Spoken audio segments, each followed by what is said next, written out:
today we are talking about website security. Obviously, we're going to be talking a lot about WordPress because it's generally one that, while it's very open, it also means that it's more open to vulnerabilities and other issues. But I think a lot of the principles that we're going to talk about today with WordPress is going to transcend to pretty much whatever platform you're on. But yeah, WordPress is a good one to kind of use as a jumping off point. Anyway, my name is Phelan at Seymour Digital Media. And I'm Greg McKinnon with Original 72 Creative. Awesome. And so why we kind of like to do I think once a year we're pretty much talking about this because there's always different parts of security, and it's one that I know you and I have run into with clients. There's always some sort of security issue with some client. Um, Mm-hmm. and I would say the first place to kind of get started with that, talking about that, is the making sure your plugins are up to date. I think that is a big one that tackles like a lot of the issues that you're going to run into. Yeah, I mean, it's pretty much I would say 85 to 90%, maybe even higher, that someone gets hacks your site or is able to get in through some vulnerability by unpatched theme or Mm-hmm. plugin or WordPress itself. So, um, top of the list, obviously, is to keep your WordPress up to date, keep your themes up to date, and keep your plugins up to date. If you do that simple process, you will be doing yourself a big favor by keeping yourself already at that 90% um, safety level just in Yeah. that simple process. Oh yeah, yeah. I absolutely like because most people that do have a website, like you're not going to be individually targeted, which is a much more difficult situation to be in. Is if like a person is going after your website specifically, like that's a much tougher, has many different aspects that you would have to deal with. But most people, they're just one URL on a big spreadsheet that the hackers are just trying to go your domain slash WP ad login or admin to just try to like see if you're a WordPress website. That's the first one. So most people, it's just you're just getting swept up in a net, and most of those attacks can be solved by just keeping your plugins up to date. If you want to get fancier, you could do something like the get the word fence, and we have certain clients that they've changed the WP login to some other name, just so that if they go sweep through, they just get counted as not being WordPress, and so they get left alone. Mm-hmm. Um, Yeah, and so yeah, that is definitely a good one. I don't do it on a lot of sites because I find people um, get really tripped up on like where do I go, even though yeah, it's like just go here. Like you, yeah, yeah, yeah, everybody in the world just knows to go to WP-admin, and when you change that on someone, they for some reason really get tripped up over it. yeah, yeah. So I get I, I I get questions all the time with people like that. What was my login again? So I have to tell them over and over again. Like, why can't you just bookmark this, please? Like, it's not difficult. yeah, yeah. It's definitely one. Yeah, clients get really weird if you change like kind of like a little bit in their user flow that they just fritz out and just have a hard The time with other it. thing, along with changing the default login, which is highly recommended, because that's like every person trying to get into a WordPress site knows the admin is at WP Yeah. admin. So you type that after your domain, you'll find it, right? So if you eliminate that, that's huge. The other thing is changing the default admin user that gets created Mm. in WordPress, because probably first or second after the finding the login is them trying the default admin user that typically always gets created for a WordPress site. So eliminating that as well will help with people just trying to find that and try to, brute force password to get access to your site.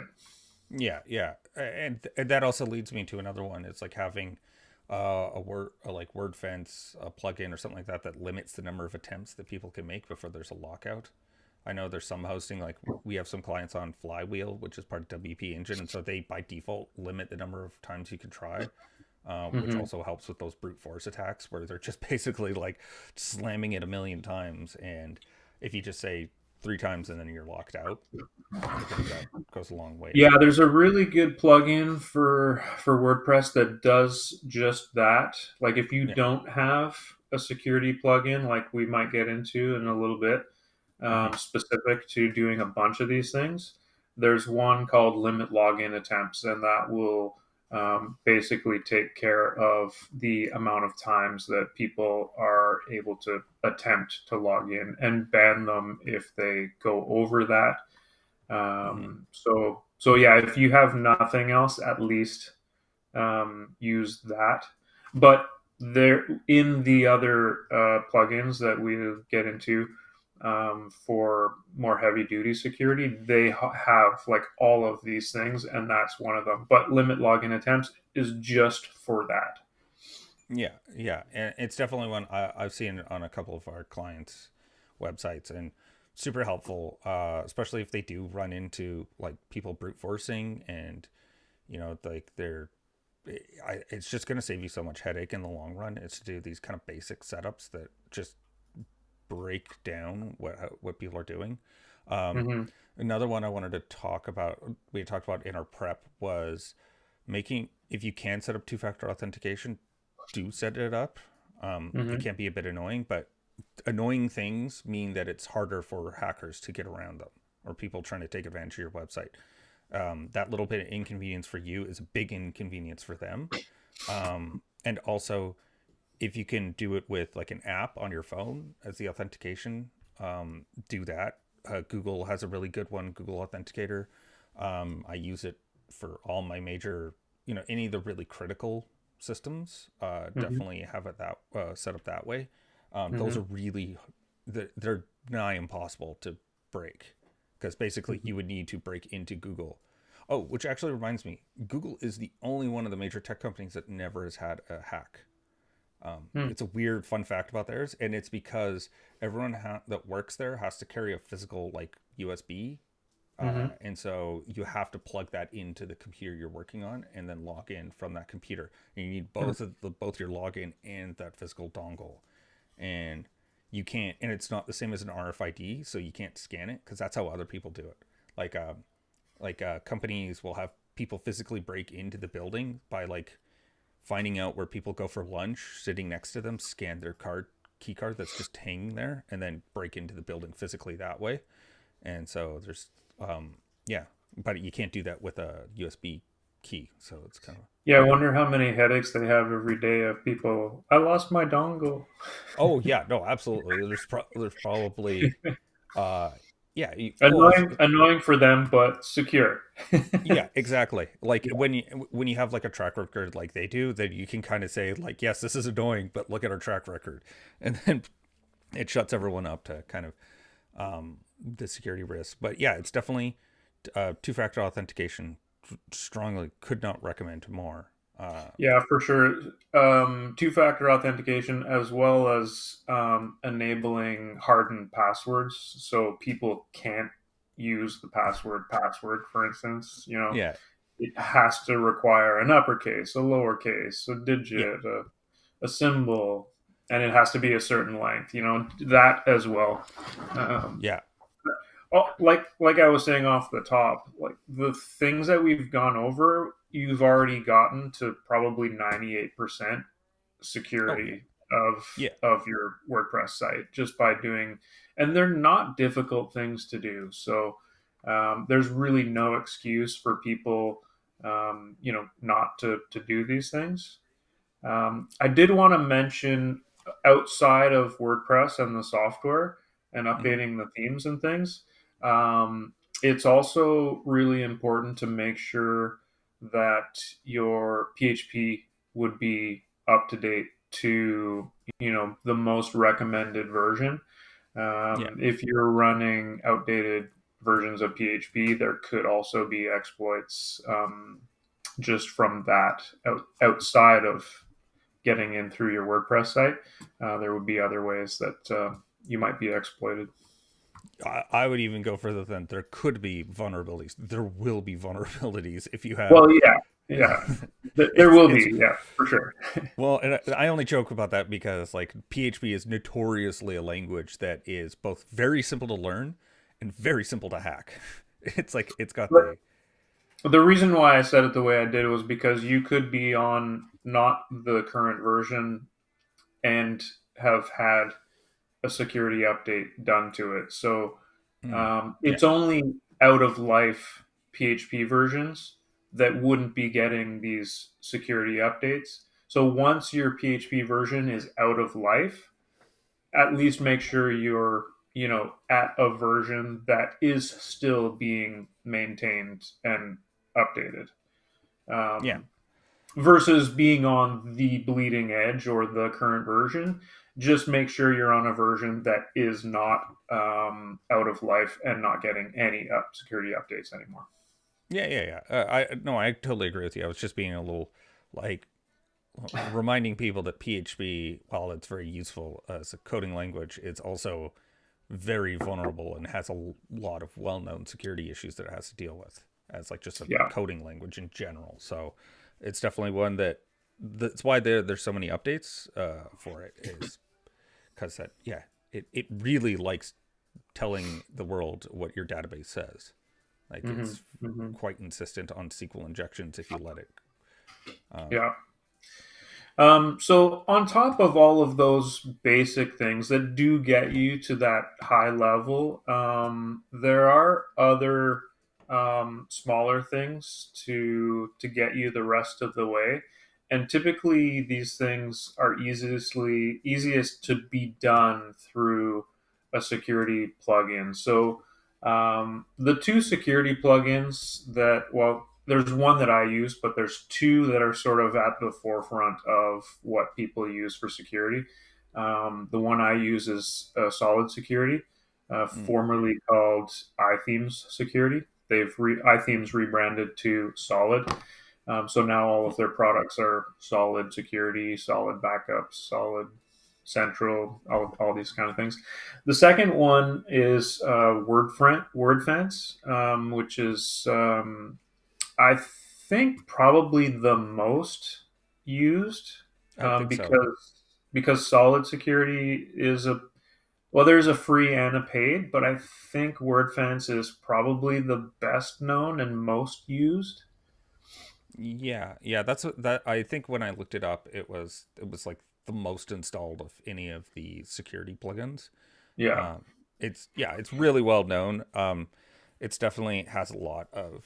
I mean, even if you just have like the free tier, it still does a lot, just like without yeah. even activating the license. So it's well worth it to just install. Yeah, so again, both of them have free, both of them have pro paid versions, but Hmm. oftentimes the free version does probably up to 99% of what you might need. Hmm. And some of the things that you're going to find in these security plugins are basically an easy way to do and set up a lot of the things we've already talked about, hiding the WP admin at a different address, setting so that all of your passwords need to be difficult, doing the two-factor authentication. Basically, everything we've gone over, they all will allow you to set them up very easily. Some of the additional things that you can do in there, which I would recommend, are disabling the XML RPC protocol. um, if you're not going to use that, then you might as well just disable it. And most people don't use it. Another thing is Just the quick, which one is the XML RPC? When would people be using that? Just so we're clear for that part. yeah, basically, it's a protocol that will extend and allow third party connections to your site so you'd be able to use maybe some interface on your phone to connect to WordPress and do things. It's used for hooks, oftentimes, like for pulling real time shipping Mm. rates from a shipping provider. If you're running Mm. WooCommerce, Okay. they will have hooks, and the XML RPC allows for the connection to your site to be able to, inject the information for that third party software. So Hmm. that's the function that has. Yeah. Okay. I just yeah, I wanted just to clarify it just so that people, in the audience, if they're like, do I know if I need to do this or yes or no? And so Yeah, for sure. I mean, you could disable it, and if something you're trying to do on your site all of a sudden isn't available anymore, yeah. you can disable it. But for the most part, if you have just a basic WordPress site, brochure Yeah. site, you can disable it, and most people don't need it. Mm. It is a more advanced thing for more complex sites. So. Yeah. Makes Um, sense. Something else that it does very easily is it will harden and um, take away the ability to um, access files or write to files like your WP Oh yeah. config. So you can secure essential files that often get exploited, so that can't happen. I don't know how many people know or notice this, but there is a way in WordPress, if you get access to WordPress, you can go and look at the theme files and actually change the theme files right within an editor in the admin. Yeah. And oftentimes that is a highly suggested item to disable.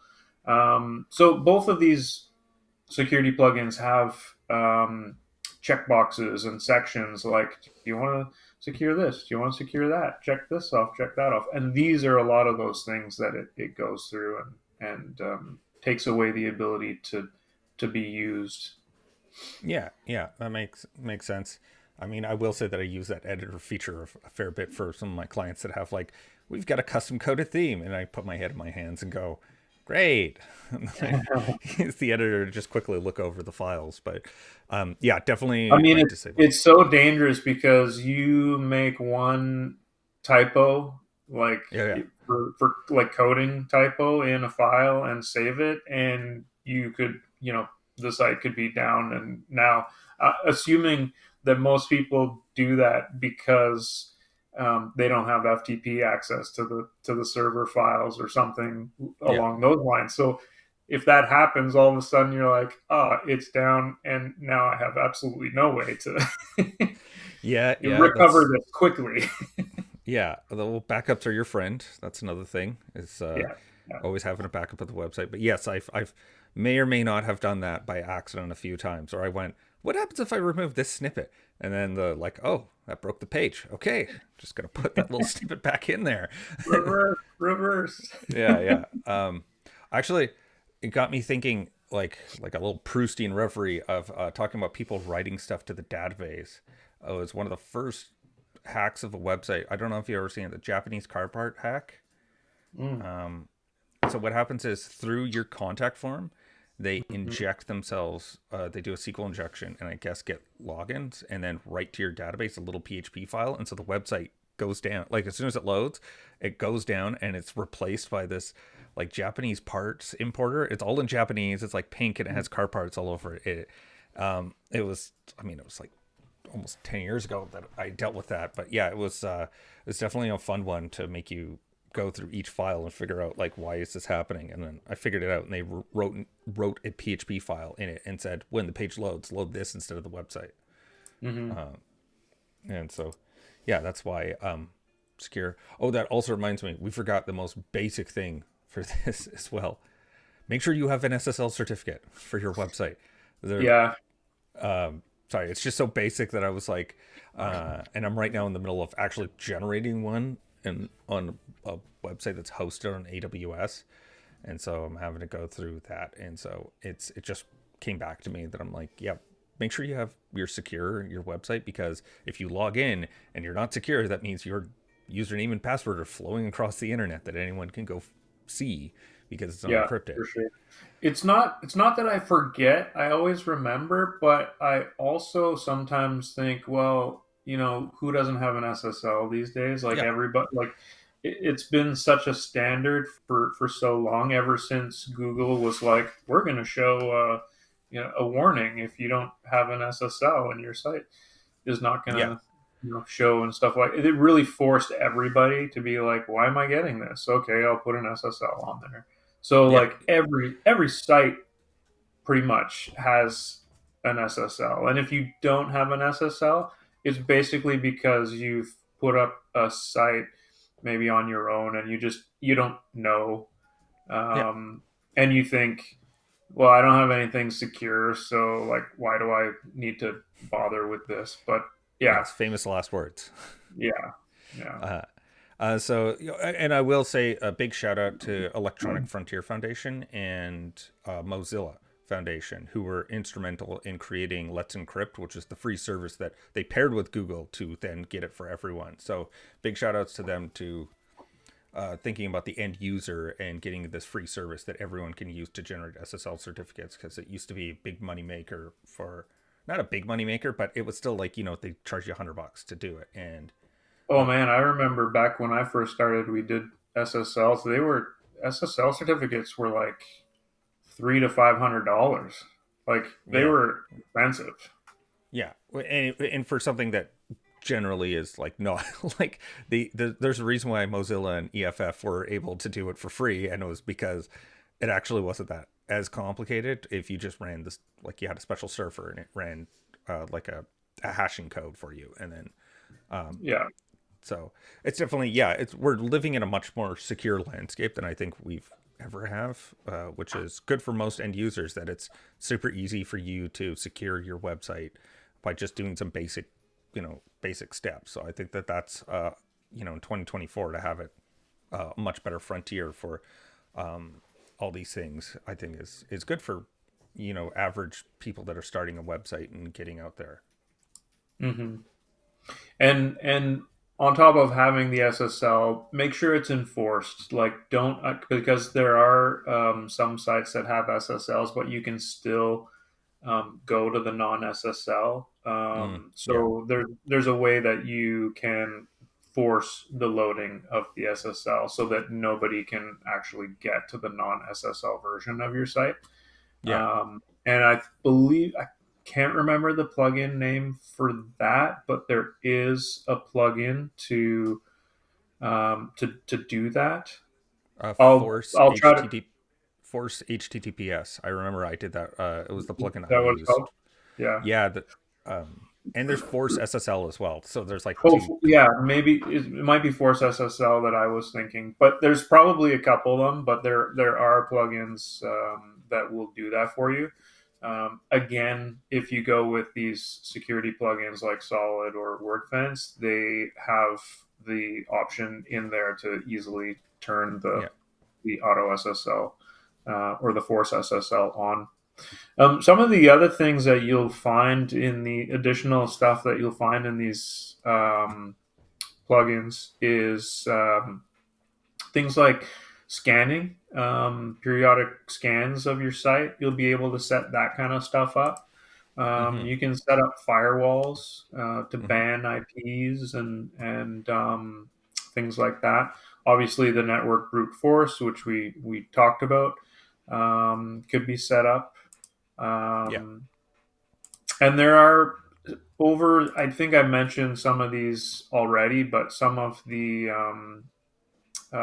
system tweaks, um, aside from hardening your some of the important files, you can limit the fact that PHP can't be executed in certain directories, which is Mm. another big one because a lot of times when sites get hacked, PHP files get placed in random places where CSS is, or JavaScript files get placed in in certain places. So eliminating the ability for those files to even be able to execute in certain directories is another easy way to do set up some security. Mm-hmm. Yeah, yeah. I think that that's a big one as well. Yeah, just make sure that it's limited in its scope and where it can act and where it can do certain things. I think is definitely a smart play. Mm-hmm. I had a deep and meaningful thought that has now evaded me. Well, obviously it wasn't that deep and meaningful, but I was thinking because the other one that we were talking about when we were starting this is like people who really should be concerned about like need to take the security the most serious. I think when we were talking was e-commerce companies. So that's Mm-hmm. very dangerous to not be secure in getting access to the back end because when I worked at Shopify, I saw someone who they were not very secure. Someone got a hold of their password and they went into their website, and the only thing they did was change the Stripe account number. And so the website was making money, but it wasn't making money for the store owner, and it just Yeah, went directly to whoever had hacked the website. Now I don't know what resulted in that part of it, but it's definitely simple changes like that can be huge impacts on your business because that's for anything that sure. involves money, anything that involves the payment to just kind of tweak it so it goes over to someone else's account. That's going to be huge, and so Yeah, yeah. definitely the one group of people who need to take this the most seriously are in e-commerce. Mm-hmm. Mm-hmm. I feel like at the end of this, I'm thinking one of the topics I should have come up with to follow up on this was a topic of how to clean up or take care of a hacked site. I mean, might try Mm, to throw that in at some point because I think people would probably like to see or know about the basic things that you could, the steps you could take to unhack your site. yeah, yeah, Maybe. yeah, yeah. Um, There's the easiest way would be to have a backup plugin, and maybe we'll end on the backup note with this. Basically, there's a couple of backup plugins, and it's recommended to use a backup plugin to keep yes. backups of your site, because if something does happen and you have a backup, you could easily restore from a clean version of a backup to easily fix that whatever problem might have come up, whether it's the entire site or if it's only um, certain files or a certain plugin that went awry. Having backups of the entire thing to restore, or even just a small section, Hmm. is worthwhile. And that would be your easiest solution to a major hacked site, is to basically just pull one of your backups and throw it back in place, and then make sure you update and take care of whatever it was that was exploited so that it can't be done again. Yeah, yeah. No, definitely big thumbs up for me for getting a backup plugin like Updraft is the one I use. Very Mm-hmm. simple to get started, very simple to get set up, and has saved my bacon more than a few times on when something goes, an update was not supposed to happen, or when it did happen, it broke everything. Stuff like that. Even if it's not necessarily a hacked website, but like you make a major change to the website and then it turns out that it wasn't quite configured properly and the website's down, at least you can then revert back to one where it was working. And so that's definitely big recommendation on my part for security, because even if like I don't know, you lose control of your hosting or whatever, then at least like you have the files, you can go to start a new account, get it up, reconnect the domain. At least you have the ability to get back up relatively quickly. You may be Yeah. down for a day, but at least like you have something to work with where you're not completely hosed. Mm-hmm. Yeah, like you say, it's one thing to have a backup plugin and backups being created.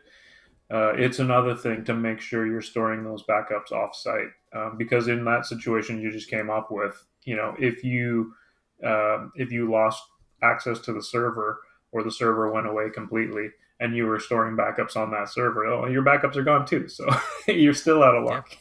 Yeah. So the importance of storing the backups offsite is important for sure.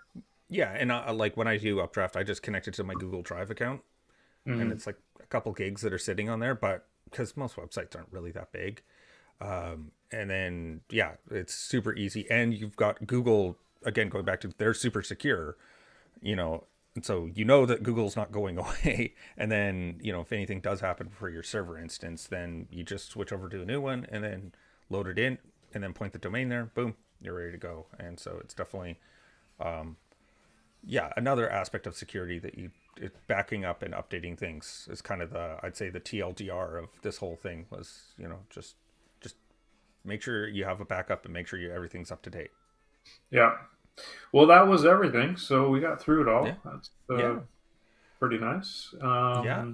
I I was a little surprised that we managed to cover so much ground. And the question, of course, because I was so prepared, what are we doing next? Yeah, good Uh, question. uh, AI for your marketing. What are you doing? Mm. Mm. And that's going to be with myself and Pip. Cool. Look Uh, forward to that. yeah, it should be very interesting. Um, and so yeah, and then we will see you guys then. Find us in Cyberpunk Marketing Mixer group if you have any more questions. Want to continue the conversation. My name is Phelan. And I'm Greg. Thanks for joining us. Bye.